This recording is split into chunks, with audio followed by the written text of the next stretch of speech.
नमस्कार दोस्तों, एक बार फिर से मैं अपने YouTube channel live with Laxmikant पर आप सभी का हार्दिक स्वागत करता हूं। मित्रों, पुराने ज़माने में दूरदर्शन पर एक वीडियो क्लिप चलता था, एक विज्ञापन चलता था, जो करे बीवी से प्यार वो कैसे करे प्रेस्टीज कुकर से इनकार। मैं कहता हूं कि जो करे अपने शहर से प्यार वो कैसे कर सकता है शहर के विकास के किसी भी आयाम से इनकार।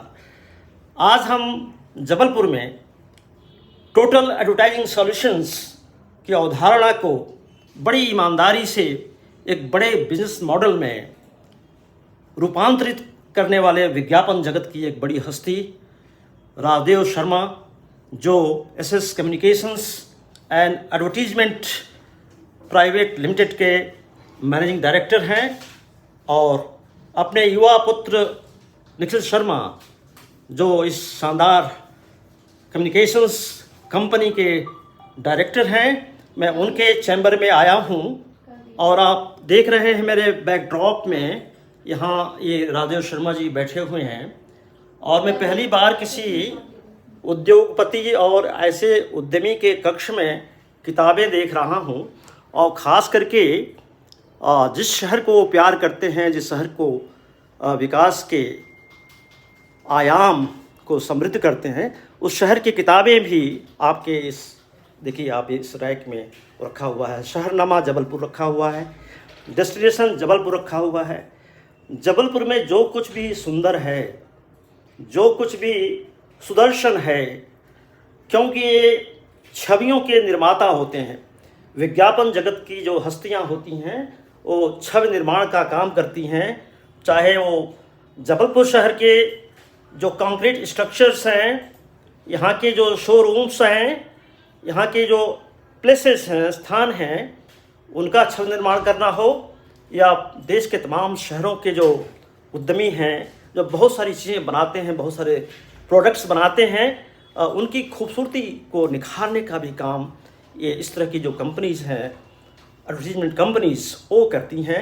मुझे बड़ा अच्छा लगा, कल मैं किसी से कह रहा था कि जबलपुर में एक कंपनी है, एडवर्टाइजिंग कंपनी, जिसका टर्नओवर 100 करोड़ है।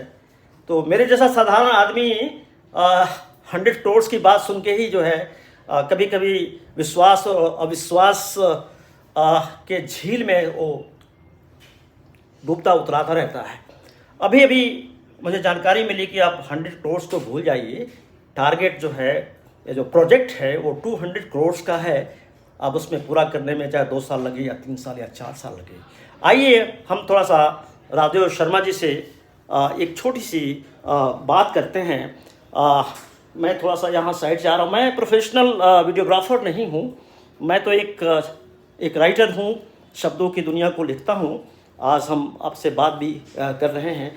हम जरा राजदेव शर्मा जी के करीब आ रहे हैं। अगर मुझे ये करीब ला रहे हैं तो ये हमारा एक बहुत बड़ा सम्मान है, क्योंकि बहुत बड़े बेबाक हैं जो चीफ जस्टिस के सामने वकील की जगह पे खुद बहस कर सकता है। अगर ऐसे इंसान हमको अपने करीब लाता है तो ये मेरे सम्मान में भी अभिवृद्धि होती है। तो राजदेव जी, बड़ा अच्छा लगा कि आज आपने हमको भी बहुत अपार प्रसन्नता हुई आपके यहाँ आगमन, जबलपुर में संस्कारधानी में आगमन से, क्योंकि आप हमेशा लखनऊ भले बसे हैं, संस्कारधानी का ही दिल धड़कता है। जब नर्मदा नगरी का आप हमेशा चर्चा करते रहते हैं। हमारा आपकी जब भी वार्तालाप में मोस्टली जबलपुर का ज़्यादा बातचीत होती है। जबलपुर मेरे दिलों में बसता है।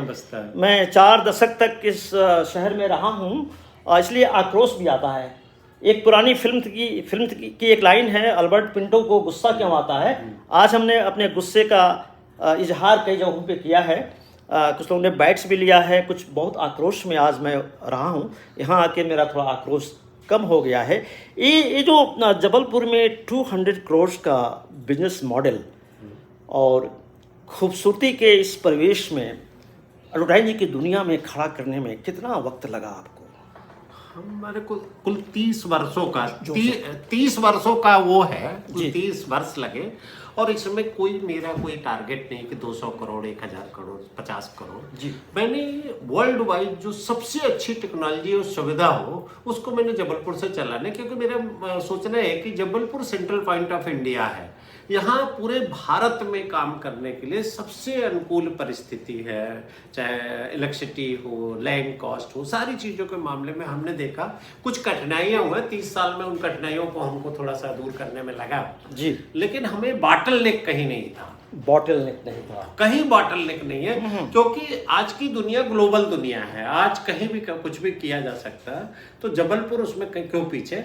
और मैं मानता हूं कि जबलपुर में हर उद्योगपति अपने फील्ड से अगर लीड करे तो जबलपुर वैसे ही वर्ल्ड मैप में छा सकता है।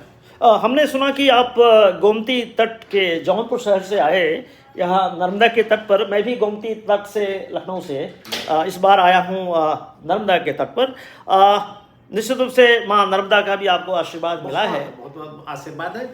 और वैसे आपके जानकारी के लिए मैं बता दूं, मेरे दादाजी यहाँ पुलिस डिपार्टमेंट में थे, तो मेरा बचपन से जबलपुर से बड़ा लगाव था। और चूंकि वो नौकरी के पेशे थे हमको भी चाहते थे नौकरी, हमने नौकरी न करके व्यापार चुना। और मेरे को ये था कि मैं किसी भी चीज़ को नहीं, मैं खुद का अपना एग्जाम्पल बन के लीड करूँगा। और जहाँ तक पहुँच पाया, अब आप लोगों के मीडिया के माध्यम से आप लोगों को पता ही